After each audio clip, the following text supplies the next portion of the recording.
Okay, let's dive into how India is totally rethinking elder care. It's a huge shift.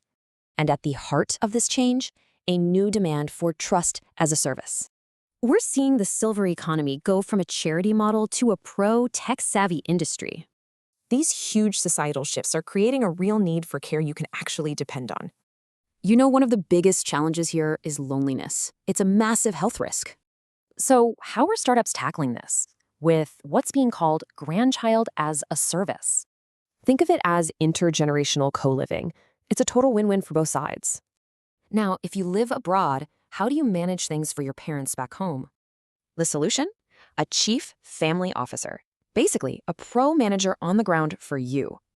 They handle all the day-to-day logistics, freeing you up to just connect with your parents. Right, most seniors want to age in place, but their homes just aren't built for it. That's where age tech comes in, making homes safer with things like privacy-safe radar sensors. But it's not just about physical safety. Cognitive health is absolutely crucial, but often ignored. And the science behind this is incredible. It's called neuroplasticity. Our brains can keep changing.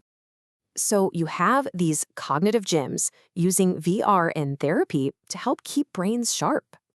Okay, but what about life after retirement? There's this huge, untapped pool of talent out there.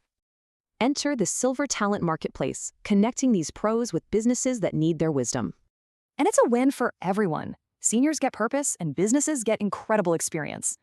Finally, let's talk emergencies. That golden hour is critical, but often lost in traffic.